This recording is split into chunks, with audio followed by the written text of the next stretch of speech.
Hey, what is up again everyone? Welcome back to another high-grade Gunpla review, and today we'll be having an audience with the first king of hell, Gundam Bael. First off, there's the front of the box, and I know it's blasphemy against our Dark Lord here, but that box art is shite. It just looks like a weird cel-shaded render as opposed to the nice digital art we've seen in previous boxes. It just doesn't look good at all. But anyway, besides that, on busting this thing open, we're greeted with a grand total of 5 runners. That's 3 new runners for this kit, the Polycap runner, and Gundam Frame 4. So this is the same frame as Gundam Barbatos Lupus, the 6th form, and Gundam Flauros. Last up then in the box is this relatively large set of stickers. Those 2 big blue ones, not looking great.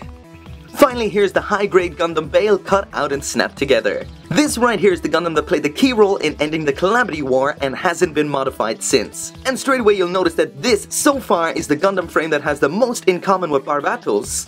That's the general overall look, the predominantly white color scheme, and those iconic pink power icons.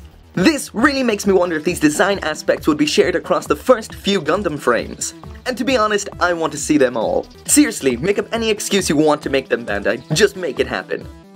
I'll also mention at this point, the plastic used in this kit is the exact same shade of white, so this means this is the first non-Barbatos kit that you can seamlessly kit bash with the Barbatos without any paint or modification, and it still looks great.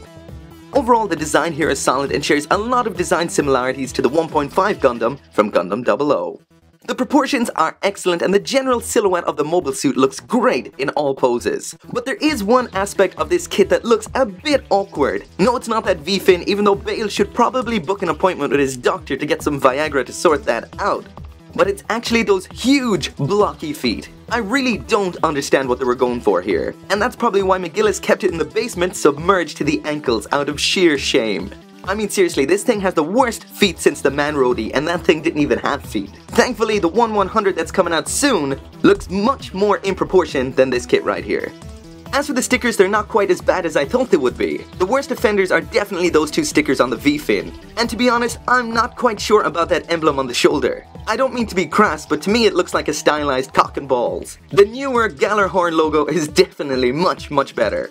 But the last thing I'll mention about these stickers is definitely a positive aspect. The stickers for the power emblems on the shoulders are fantastic. The foil seal is sandwiched between 2 pieces of white plastic, so it doesn't really look like a sticker, it just looks like a really cool emblem. But at the end of the day, the absolutely best thing about this kit is it makes a great kit bash option for using with all the forms of the Barbatos. That is epic.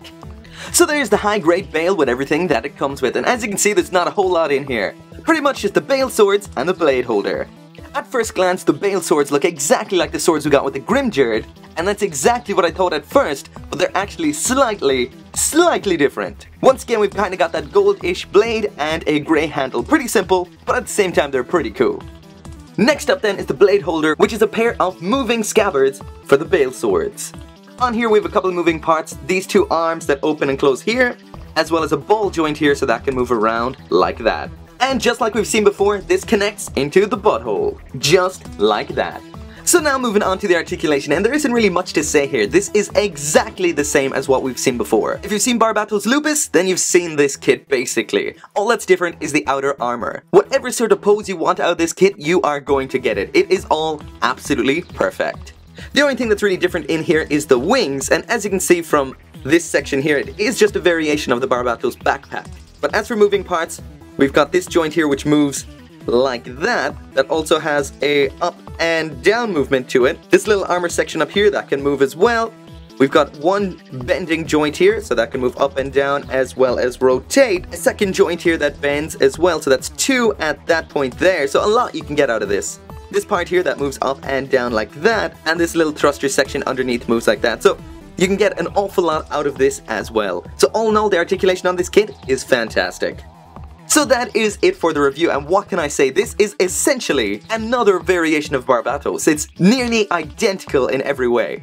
And that to me is the best aspect of this kit. This line, you can take all the parts and put them together with whatever parts you want, which is incredible and so much fun. Problem is, most of the time the colors don't match up and it looks a little bit wonky. So what you've got here is another white mobile suit, which can be kit bashed seamlessly with Barbatos for awesome effects. I would be absolutely lying if I didn't want to see Gundam Frame 2 through 7 be exactly like this. Minor variations of a white mobile suit. Because as someone who doesn't paint or really mod their kits in any sort of way, these can be kit bashed so lazily and still look fantastic. So that is pretty much all I have to say. Like I said, the feet do look a little bit awkward, but that is probably the worst thing, the only bad thing about this kit. So once again, this is definitely another Iron Blooded Orphans high grade that I would recommend. If you want to see the review for the 1/100 of this, come back in a couple of weeks for that. And as always, thank you very much for watching, and make sure to come back for more Gunpla reviews. See you next time.